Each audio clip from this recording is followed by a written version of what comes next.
What's up, everybody? Good afternoon. Hope you guys are doing well. And I think it's time to address this because this is actually kicking up quite a bit of attention within the Seahawks fan base over the last few days.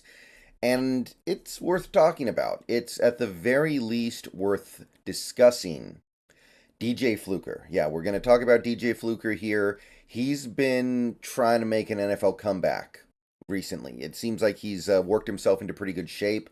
If you've been following him on X over the last, I think, couple of months, he's trying to get his way back into the NFL. He's got himself in good shape. He looks pretty good. He's only 32. He's not going to turn 33 until, I think, March, if I remember correctly, but not during the season. So still relatively young, and he's trying to find his way back into the league.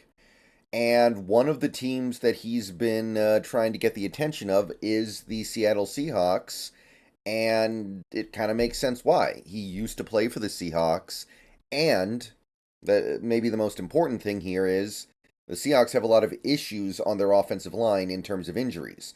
Cross just found his way back. We hope that Damian Lewis will be back this weekend, but we're not 100% sure. Evan Brown is missing practice. Phil Haynes is dinged up. Abe Lucas, we know he won't be back for a little while. Curhan's playing through something. That's just really the stuff that we know about. Jason Peters, by the way, if you want to throw Jason Peters in, he he apparently tweaked something as well, and that might slow his roll to get back on the field here. So there are some issues that make a DJ Fluker reunion at the very least feasible. So we sent out a tweet like this a few days ago, and I've seen a lot of Seahawks fans asking about Fluker. Right? Is he still good? Can he still do this? Can he help us? So let's talk about DJ Fluker a little bit here. First of all, if you go over to his stats page, you will see that he has not played football since 2020. He actually played every game for the 2020 Baltimore Ravens. The year before, he played all but 2 games for the Seattle Seahawks. So we had him here for a couple years. He was a fairly successful player. He wasn't an elite guard, but he was a good guard, and he was a part of that identity. Remember, in 2018, the Seahawks had maybe the most prolific rushing attack in the NFL, at least in terms of usage. We ran the ball more than pretty much any other team. And 2019, we got away from that a little bit, but we still ran the ball a lot. And Fluker was actually really part of that identity of just getting up into the A gap and B gap and powering it through defenses, just having a very smash mouth, in your face rushing attack. So here we are in 2023. Fluker's been out of the league he's basically taken the last 2 years off plus the first month of this season, but not because he doesn't want to be playing football. It's just circumstances being what they are. And I'll say this, given the fact that he's not that old, and given the fact that last time he played football, he was actually pretty decent. If you go to his PFF page for 2020 when he was with the Ravens, they do not terribly mind the way that he played. They thought he was a pretty decent player. He gave up some QB pressures playing right tackle, and we'll come back to that in a second, by the way. But overall, he was a fairly solid player, at the very least workable, at the very least NFL worthy. And he's taken these 2 years off. His body has probably had an opportunity to heal that it hasn't had previously. Like, when you're playing in the NFL, yeah, you get the whole offseason off. But as we learned with Al Woods, there's a lot of stuff that happens to your body over the course of a season that doesn't get the full opportunity to heal in the offseason.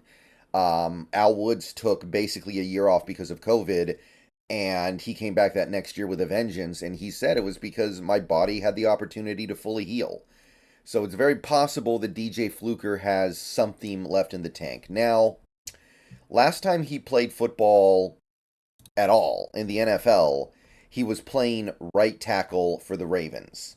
So the Ravens obviously do things or in 2020 they did, and they still do things very differently than the Seahawks offense does right now. That's a run first, run second, run third offense. That's an offense with one of the most mobile quarterbacks in the history of the NFL in Lamar Jackson. The ask of an offensive lineman in that offense is very different than most other offenses, including this one. This is a much more traditional offense. So the initial concern I might have would be last time he was in the NFL, he was playing tackle. Is he going to be able to play tackle for this team? That's going to be kind of tough. Like, you go on his Twitter, somebody actually asks, can you play right tackle? And he says, most definitely. That may technically be true, but which teams would he be able to play right tackle for?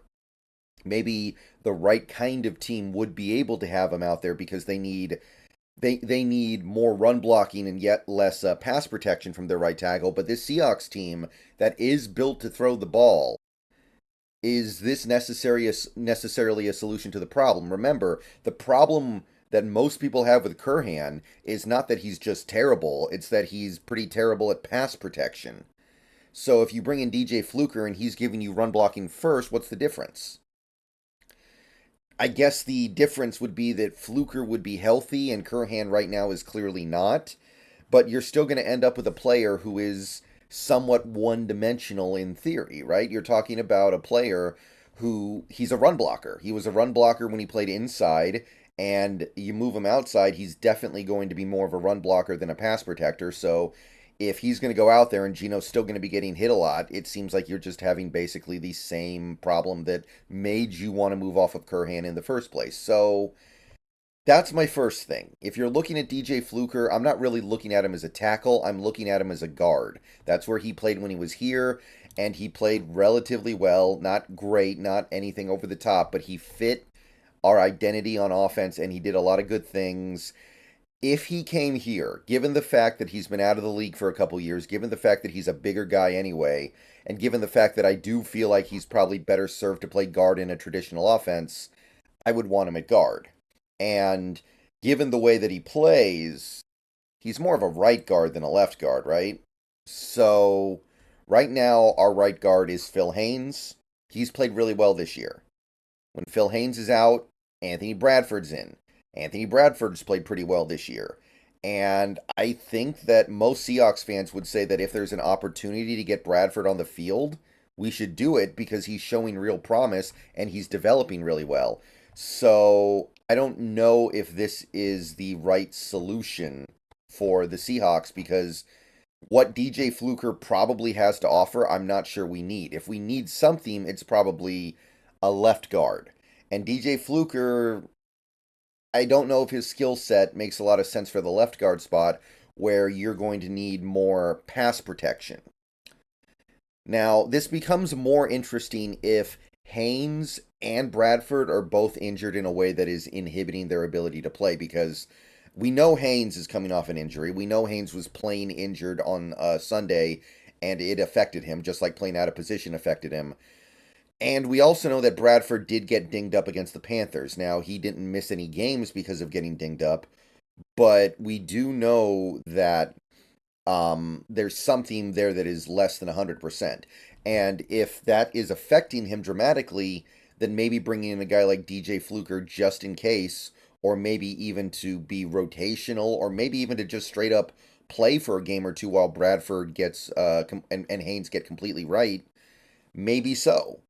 But it's hard to know how bad those guys are hurt. Like, Bradford played a really good game against the Bengals. He didn't look injured. Haynes did. But when are those guys going to be, we're not talking about 100% here, but we're talking about like maybe 95%. So to me, it really just depends on the relative health of our interior offensive linemen. I do not believe that DJ Fluker could come in and be noticeably better than Jake Krivoshein. Jake Krivoshein is a very limited player in pass protection, but he is a good run blocker. I think DJ Fluker would basically provide the same thing. He would be a good run blocker at right tackle, but a very suspect pass protector. Therefore, can he play left guard? I don't think he has. I don't believe he's ever played left guard, or if he has, it hasn't been recent. Can he play center if Evan Brown's hurt and Oluwatimi's not ready to go? I don't think he's ever done that before either. So you're really looking at him as a right guard. And if Haynes and Bradford are making strides towards being ready to go at full speed, then I feel like Fluker's just going to kind of. I mean, don't we want to see what's going on with Bradford? We've got something potentially really intriguing and special here with Bradford. I want to give him reps if he's able to go out there right now. And ahead of that, I want Haynes to get out there if he's healthy because I think Haynes has played really well on the right side so far this season.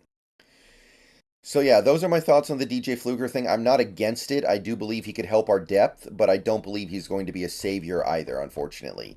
Right now, we need to find a solution at right tackle that is either just surviving with Curhan and maybe Peters, probably Curhan because Peters has in the past not played very well at right tackle, or getting somebody who would be a significant upgrade over Curhan in pass protection. And I don't believe that guy is out there. Those guys are not easy to find. And at the end of the day, you get what you pay for in the NFL 95% of the time. Curhan was a UDFA for a reason, and he's still giving us plus level play in some areas. So you're just going to have to work around the issue. I don't believe there's some magic bullet solution to give you an above average right tackle who can overcome these things. All right, so those are my thoughts on DJ Fluker. I'm not against it, but just understand what we're getting here. Understand what he's probably going to be good at and understand what he's not going to be so good at and adjust your expectations accordingly. I'll see you guys later. Go Hawks. Stream with the Hawks Nest later tonight. Might be another video later today as well.